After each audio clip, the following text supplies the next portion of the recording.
now that you know you're going to feel some things, when you get the epidural, many moms still feel something, and particularly in the way of we need to feel a little bit of something to get moving for progress sake or for pushing or whatever the case. And so that can be a little disheartening to moms who are like, no, I wasn't planning to feel anything. So now what do I do with these sensations?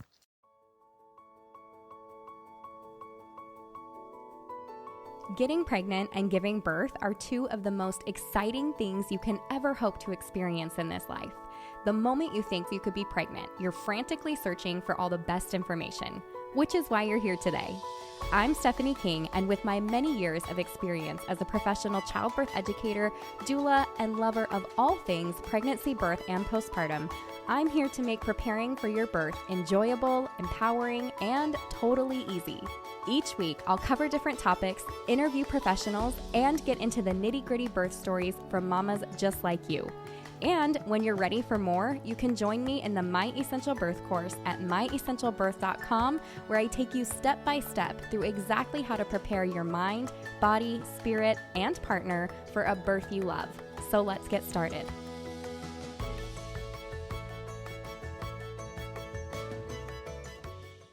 The reviewer of the week this week is trying to cancel 10088.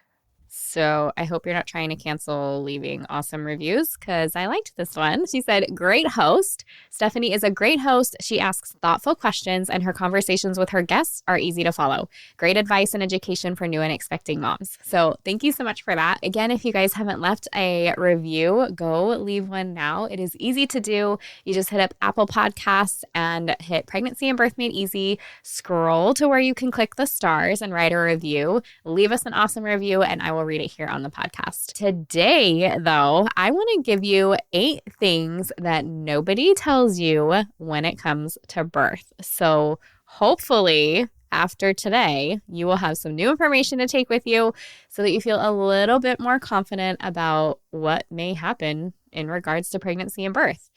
Now, I am going to preface this with some of it is goofy and funny, so I hope that you do not take this too seriously, but also it's just true. All of these things are so true. So number 1, and they're in no particular order, so don't judge on the order either.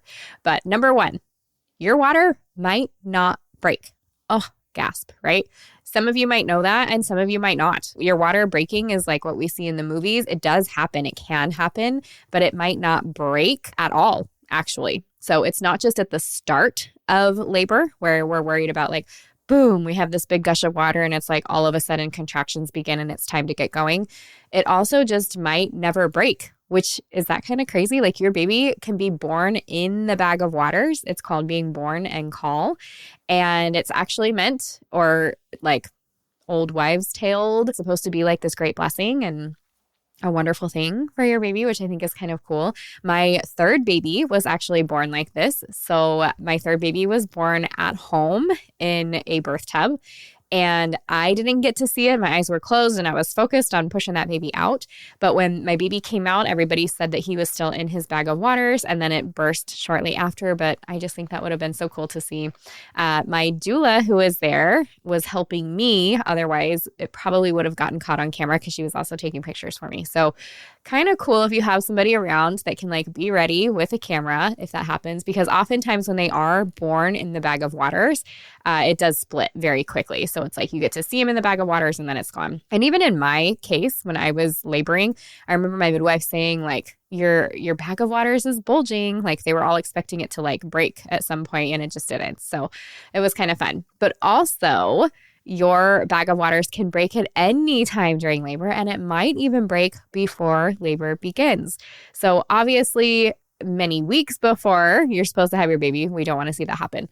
But at the like start of labor, or even before, like shortly before the start of labor, you can have your waters break. And if they are clear and odorless, then you are good to like, okay, let's see if we can get some contractions growing. Funny enough, with my first baby, I had this little like trickle. So there are so many different ways that your water can break. It can be this like big loud gush. It can be this little trickle like what I had. And actually with a trickle like that, you can have where it trickles and then it actually seals back up because that trickle can happen up higher in the bag of waters and it can like reseal itself. Mine did not do that, and it was at the very onset of labor, but it can. Or you could like lose your forewaters, which now I'm going to give you guys all the terms that we would have to sit and draw diagrams for you to understand. Totally. But basically, there's a whole bag of water around your baby.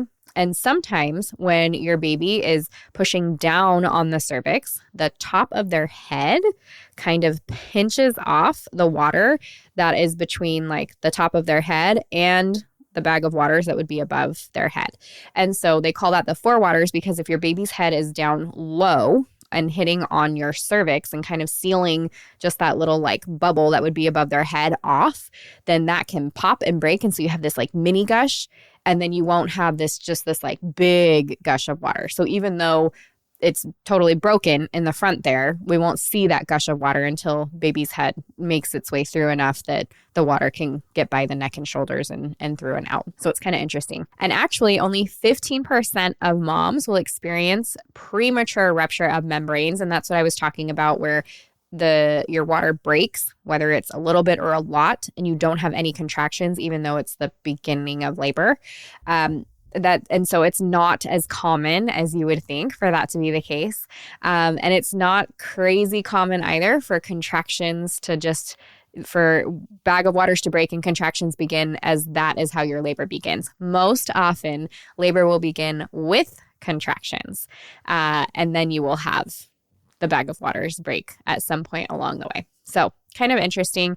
And it's just something too that as you're going throughout labor, and it depends on your provider and who's catching your baby, they might say, hey, we can break that bag of waters for you. And there are different times when they might offer that. For example, if you've been laboring a long time and your baby's up a little high, they might say, hey, if you want us to, we can just kind of break that bag of waters for you, and that baby's just going to come right down. And maybe you've heard me say this before. Sometimes that happens. Sometimes it's like, yep, that definitely shot the baby down. It also takes away the cushion. So keep that in mind, because once the bag of waters breaks, you do lose that little bit of cushion, and it's a lot more than you might realize. But two, they might not come down. And then what? Now we've opened up a chance for a risk for infection and all that kind of stuff. You guys, I did not mean to go that far on the bag of waters. So I'm going to move on. I have many, many talks on the bag of waters and why we keep it intact as often as we can and all of that kind of stuff. But if it does break and it's clear and odorless, it's no big deal. You just keep doing your thing. Keep working with it. Okay. Second thing, getting an epidural does not mean that you will not feel anything. So, and it doesn't mean that you won't go through labor either. So this is kind of that thing where moms are like, oh, I'm just planning on getting the epidural. I don't need a birth course, or I don't really want to learn about how to work through contractions or anything like that. Like I'm just not planning on that. And that's fine. It's totally fair. You don't have to do anything. However, what I do think is mildly unfair is your provider probably hasn't told you that no matter what, you are going to feel some kind of contraction. So you can't just, it's my due date and I am showing up today and I would like my epidural and to go into labor, please. That's not how it works. So usually you're going to have some kind of contractions leading up to that. And many providers, even the ones that are willing to give you epidurals earlier on in your labor, are going to want to see you in labor. And so that means that usually before a mom is admitted into the hospital or into her birth, well, usually it's a hospital setting, they want to see you at 4 centimeters dilated. Now, we can have all the conversations about you don't need to get a vaginal exam and all that kind of stuff. However, if we're just talking about what they use as markers to admit moms into labor, it's contractions and dilation. And so that means if you were at 4 centimeters that you likely have been contracting for some time. And so it is very smart to know how to work with your body to relax during contractions so that you can allow your body to be open and relaxed and birth your baby, get ready to birth your baby, or just to see progress in general, or so you're not pushing and tightening against things, so you can actually feel a little bit more comfortable throughout the labor process. But if you are planning on having an epidural, no matter when you plan to get it, you do need to know that you have to work through some of those things. The other part of that is, now that you know you're going to feel some things, when you get the epidural, many moms still feel something. And particularly in the way of we need to feel a little bit of something to get moving for progress sake or for pushing or whatever the case. And so that can be a little disheartening to moms who are like, no, I wasn't planning to feel anything. So now what do I do with these sensations? So if that is possibly part of your story, I would say plan now and prepare for the opportunity that you might have to still have some feeling even though you have an epidural. So with an epidural, oftentimes what moms feel is pressure. So it should very quickly take away the sensations of pain. However, you do feel pressure, which no big deal, right? But depending on the mom and depending on the epidural and depending on just how the birth goes in general, it could mean that you're going to feel something along the way. So it could be because of placement that you're like, wait, I don't want to feel, but I do feel in a certain place. It can be left side or right side, up or down, that you're wishing that you were numb, that you're not, that you're still having those sensations. It could also be during pushing time, right? Because we want to allow it to wear off a little bit at least so that you can feel how to push, because it can be a little tricky when you're completely numb to get your brain to connect to your vagina to tell it to push a baby out. It can just be a little bit tricky. And so oftentimes they say, all right, let's stop with the epidural medication. Not that they remove it or anything, but like, let's kick off, just kick back for a minute and see in an hour or so how mom's feeling. And if we like feel some of those sensations again so that we can start pushing. And it's kind of this game of how numb do we want to be? How much can we push? Kind of this back and forth. So again, just prepare to feel something because it can be really upsetting for a mom that's like, no, you promised I wasn't going to feel anything. And then it's like, oh, shoot, this is like a lot more intense than I expected it to be. So that is our number 2. Number 3, you might poop while you are pushing. And let me tell you now that nobody cares. Nobody cares. It is 100% normal, not a big deal. Nobody's going to mention it. Even as a doula, I have been in and I just like quick wipe so that we're not, not having to worry about it or anything. It's not a big deal. I promise. And if it makes you feel better, I pooped a little bit too. I did it in the pool and they had a cute little fishing net and they took it out without me having to worry about it. And I just kept my eyes closed and nobody ever said anything to me about it ever. And you can make fun of me if you would like. Okay. It is totally normal, as awkward as it might be in your not giving birth head right now. It's unlikely you're really even going to care when it is time. Some moms do. Some moms are super hypersensitive about this. And so I just want to put it out there that it's okay. And I promise that nobody, it's just what happens. It happens because you are pushing a baby all the way through your body. And there is stuff that needs to get out of the way for that to happen. So what's interesting is as we're getting ready to come up to labor, our bodies will naturally clear out. Our brains tell our bodies like, hey, baby's going to be coming soon. So it's like pregnancy or like labor poops is what we call it, right? It's like, let's get all of that stuff out. You even kind of have this it can be diarrhea. Like you just like lose it all before it's time to go into labor so that there is less in the way. Like your body is just so smart that way. So anyways, my point is don't stress too hard. And now you guys are going to be like emailing me about like, why did you even say that? Now I have to really worry about it. But I promise it's normal and it's no big deal. But if you are worried about it, then you can do some of those things that help the bowels get moving a little bit more before labor. But trust the process. Like even during my labors, like my first labor, for example, I actually did use the restroom during labor. And of course, they're like, wait, she said she has to poop. So are you feeling like this or like that? And I'm like, no, I'm not pushing a baby out. I actually just have to go to the bathroom. And so I did, and I don't think I had any poop with that one. So it just depends. It totally depends on your body and what is there and whatever else. But I just want you to know that yes, it can happen and nobody cares. It is not a big deal at all. And nobody will say anything to you about it. I promise. Okay. Number 4, any modesty that you might have had will poof, be gone. And maybe not. But for a lot of women, it is so funny. The most modest of women, and all of a sudden they're just like tearing their clothes off, like out of the way, here I come.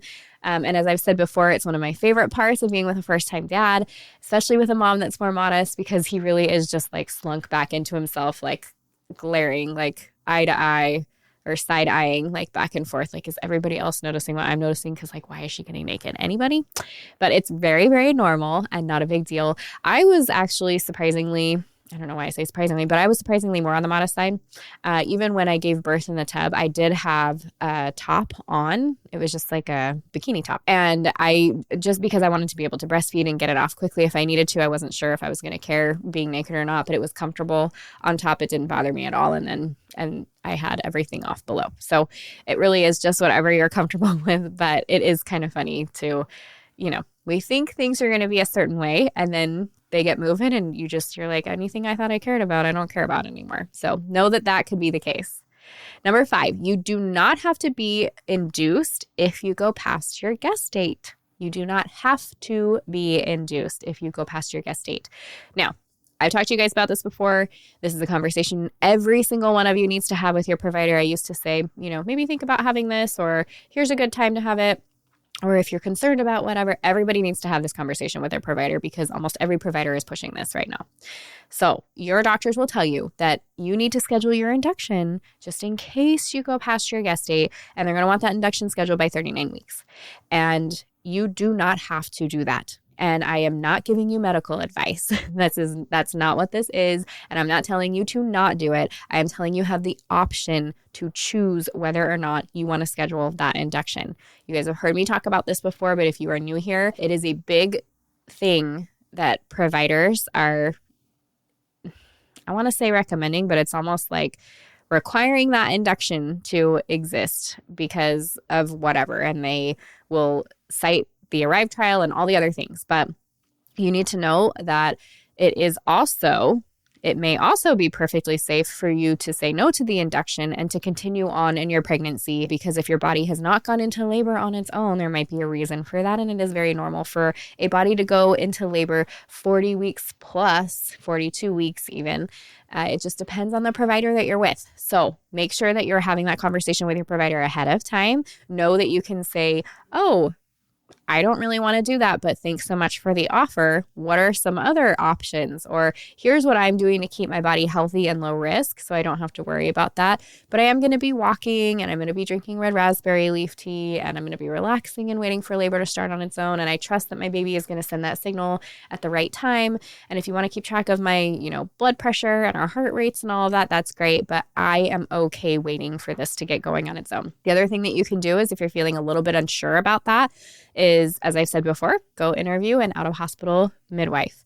Because even if you do not hire them, even if you never work with them, hearing somebody talk to you about birth from a place of this is normal and natural and there's no emergency will calm a lot of your fears and anxieties and worries. So think about that. Think about the fact that you are made to do this. Your body is perfectly designed to birth your baby, and your baby is perfectly designed to know when it is time, because your baby sends the signal to your brain that starts the cascade of things that happen for labor to begin. So keep that in mind. Number 6, you can say no to any test or procedure. So again, not medical advice. I have to tell you that right here, right now. These are just your options. You do not have to have the glucose test if you do not want it.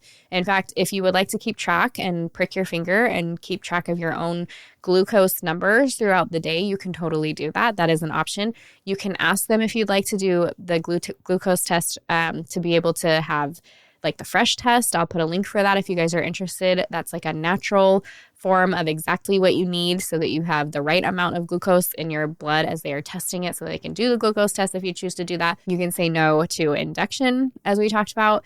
You can say no to anything. So, and that is during pregnancy, it's during labor. You can say no to the RhoGAM shot if you would not like to get the RhoGAM shot. Again, you might really want all of these things. GBS testing, you can say no to that.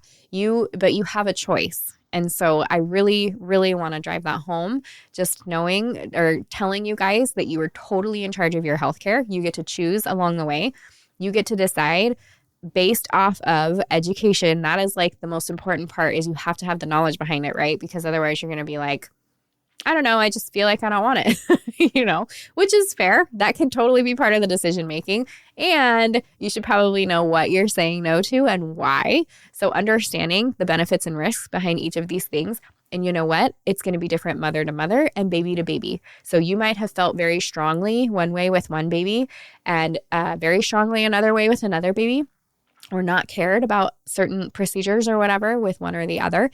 And I think it's because babies are individual and we get that intuition for our babies. So as long as we have the knowledge along the way and we're using good common sense and all of our skills to be able to have good conversations with our providers and make good decisions for our babies, then you guys really need to know that like you can say no to anything. So keep that in mind. The other thing is if you do have a concern with any kind of procedure or something and you have questions and you're bringing it up to your provider, and if for whatever reason you're feeling like, wow, this person is like super judgmental of how I am trying to manage my own healthcare or the healthcare of my baby, or they're really dismissive or demeaning, anything like that, or you leave your appointment and you're like, I'm really unhappy with how that went. I feel anxious. I'm worried. Like, what's he going to write in the notes or anything like that?